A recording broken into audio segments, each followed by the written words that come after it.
Last year, Bethesda released official ports of the first 3 Doom games across a range of devices. While Panic Button's conversion of Doom 3 is fantastic, Nerve's work on Doom 1 and 2 left a lot to be desired. I covered this at length in a previous video, but to summarize, these ports exhibit various problems including incorrect lighting, broken music, stretched aspect ratio, and more. It was still Doom, but ultimately disappointing that a new official conversion would ship with such oversights. Yet, rather unexpectedly, Bethesda truly listened to the pleas of Doom fans and took a step back to completely rework these ports. The result? One of the most significant game updates I've tested during my time at DF.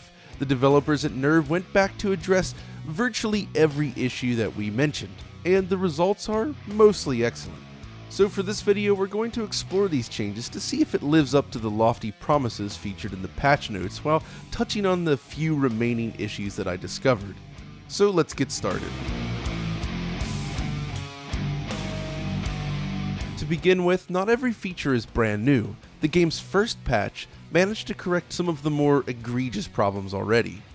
Firstly, the lighting. In the original video, I mentioned how light levels were set incorrectly in this new conversion. This was fixed months ago in the 1.03 update, as you can see.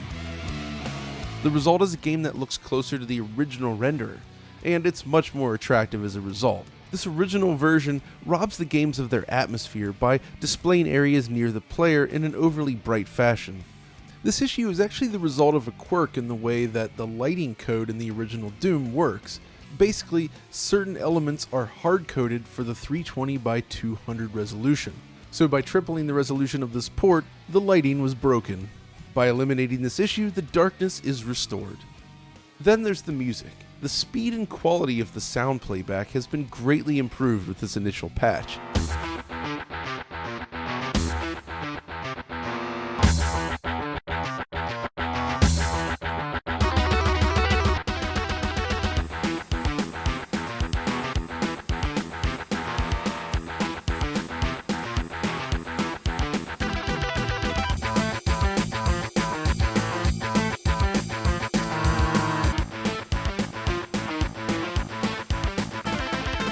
So this port still uses pre-recorded music playback, but this time the team actually went back and recorded the music from a real Roland SC55 sound module. There was even a post on Instagram showcasing this work being done. The result is a very authentic sounding version of Doom. Lastly, there's the Bethesda.net account issues, which were also corrected. In the original release, you needed to sign into a Bethesda.net account to even play the games. This was eliminated in the very first patch. So in essence, version 1.03 pulled the game into the state it should have launched in, and Bethesda could have left things alone at this point. After all, it was a reasonable conversion of Doom at this point. Yet, they chose to further refine it instead, and this is where things get interesting. Late last year, it was revealed that these versions of Doom would receive yet another patch, and this time the changes would be even more significant. And now that it's finally released, let's walk through the various features defined in the patch notes to see if it delivers. First up is support for add-ons, and this is a big one. Basically, support for additional WAD files has been added to the game, which means you can enjoy additional content within these conversions for free. Currently, owners of both Doom and Doom 2 receive access to the WADs created for Final Doom, TNT Evolution, and the Plutonia Experiment. In addition, Doom 2 owners receive Nerve's own No Rest for the Living, while Doom 1 owners get access to John Romero's Sigil. While you cannot currently use custom WADs, it's a huge bonus feature nonetheless, as these additional level packs are all of very high quality and bring a lot of extra content to the game for no additional cost. According to the notes, the team is also curating additional WADs, which will become available in time. While the PC original and various source ports have no restrictions here, it is nice to see such features available on console platforms. The inclusion of Sigil is an especially nice bonus feature. Of course, this is the free version of the WAD, which includes the MIDI soundtrack.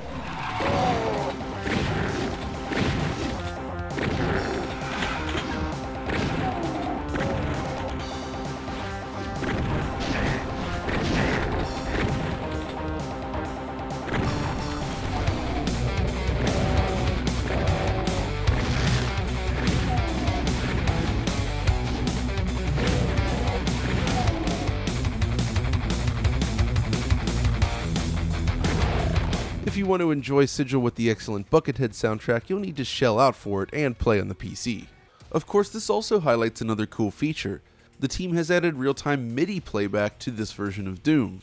The default WADs use pre-recorded Roland SC55 audio, right? But for WADs that use custom MIDI tracks, those tracks will also play. The next big feature then is improvement to frame rate. Both games now support a full 60 frames per second output. Now keep in mind that Doom game logic always runs at 35 frames per second, and changing this would break the game, so what we're seeing here is subframe interpolation. The same technique used in every other source port available on the PC. What this means, however, is that to your eyes, you will see the game running at 60 frames per second. And it delivers this, at least most of the time. So what do we have then? Well, I purchased Doom 1 on PS4 and the Switch, while I picked up Doom 2 on just the Switch. I didn't feel it was necessary to buy every version as the differences are relatively minor, but I did at least notice some variation in performance between the versions that I did play. Firstly though, no matter which platform you're playing on, the base frame rate has been raised to 60 frames per second. Doom 1 and Doom 2 both turn in a smooth, stable 60 frames per second on the platforms I tested, with an occasional blip here or there. It's not 100% flawless on every platform, but it's pretty darn close and it works rather well. But what's interesting here is that the add-on WADs can introduce some additional issues. I opted to utilize Sigil as a testing point here, as it's a rather demanding WAD, and sure enough, performance does vary per platform. So on Switch, it's mostly locked to 60 frames per second, but you will encounter minor dips here and there. In the grand scheme of things though, this amounts to a slight interruption in fluidity. Ultimately, it's not a big deal, and it's something you'll likely never notice in practice. For this demonstration, I've sped up the footage so you get a better idea of how the stage performs over a lengthier period of time.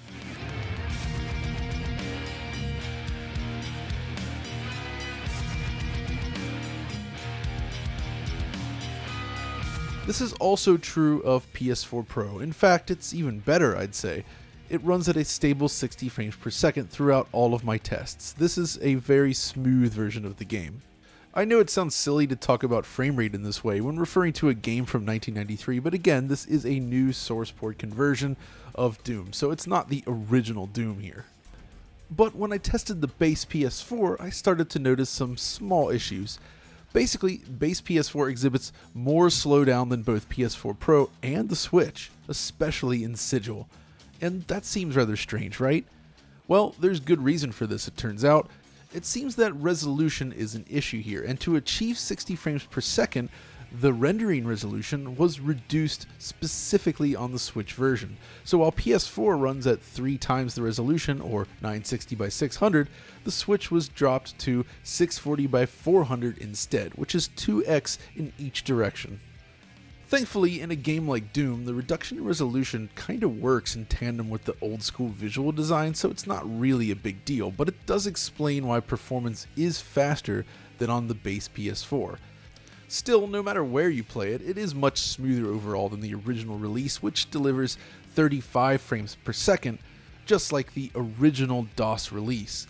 The issue here is that original DOS release runs at 70 Hz, so 35 frames per second is exactly half, and thus it appears rather smooth, whereas in this new conversion, it outputs at 60 Hz while still running at 35 FPS, thus you get judder.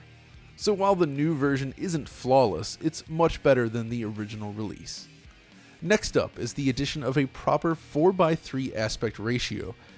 Again, in its original release, the game only offered a wider 16:10 aspect ratio, but this current port allows you to toggle between a proper 4:3 mode and a 16:10 mode instead, and as a result, the game and the HUD display as they should. However, I still have a few quibbles here. Both modes rely on uneven pixel scaling. There is no interpolation here. Pixels vary in width across the image, leading to a slight distortion. I pointed all this out in the original video, and it is the same here.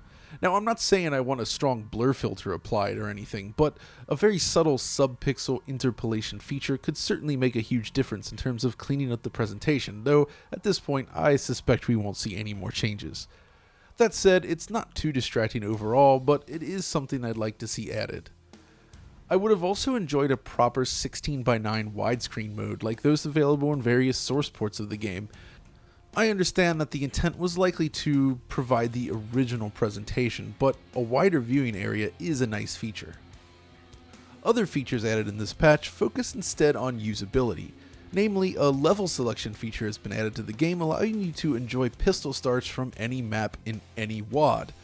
The weapon selection system has also been modified. The D-pad now acts as a quick select for certain key weapons, which is useful, while toggling through the weapons using the shoulder buttons now utilizes icons at the top of the screen, rather than forcing you to sift through every single weapon waiting for it to move up and down. It works fairly well. On top of this, 2 different brightness adjustment options have been added to the game, allowing you to change both game brightness overall and map brightness. Basically, you can dial in settings that suit your environment.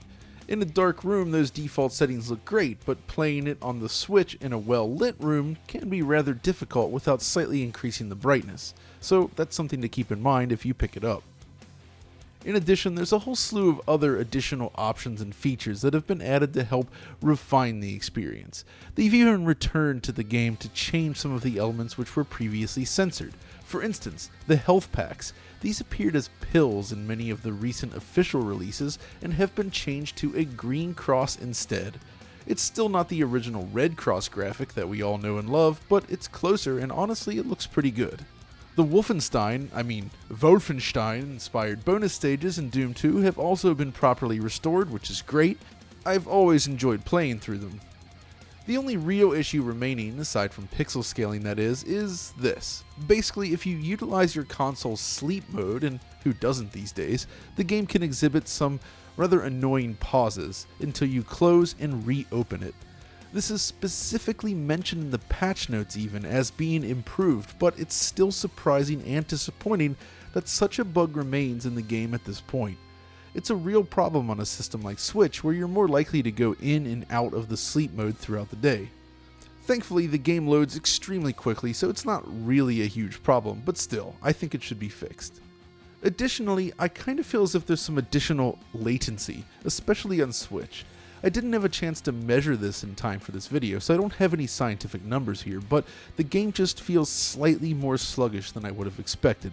Now, I know that there are multiple approaches to interpolation for these Doom source ports, and that can have an impact on the input response, so perhaps it's related to that, but either way, it is something I noticed. It's not a huge problem, mind you, but it could be improved and refined. Aside from the console versions, however, the mobile ports of Doom also received an update, including support for add-ons.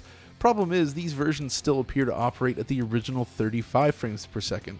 This is likely the result of targeting a wide range of phones, but still, this should be trivial on most handsets today.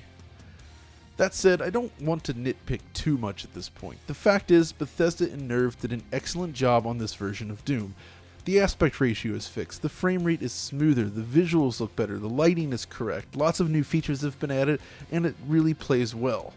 I personally prefer sticking with the source ports while playing at a higher frame rate on my CRT, but it's still a great way to access Doom on even more devices. The only real problems remaining are things like the pixel scaling, the sleep mode bug, and some additional input latency. Even still, if you're considering picking these ports up, it's almost a no-brainer, especially on Switch. It's great to have a game like Doom on a system like the Switch with physical controls. Beyond that, the price itself is extremely low, and you get a lot of content with it thanks to the additional WAD support. Sure, it's possible to have an even better experience on the PC, which is kind of interesting as well since the PC versions of this new source port were also released in the Bethesda launcher, but still, it's a port worth checking out. Ultimately, it's just more Doom, and that is never a bad thing. I'm someone that likes to have Doom installed on every device I own, and since I use the Switch rather often, it's great to have it on that device as well. The original release last year wasn't good enough, but thanks to this patch, these ports are now worthy. But that's going to do it for now. If you enjoyed this video, as always, be sure to let us know by liking, subscribing, ringing the notification bell, and all that goodness. We're also available on Twitter if you want to discuss Doom or any other upcoming game. But until next time, this is John signing off.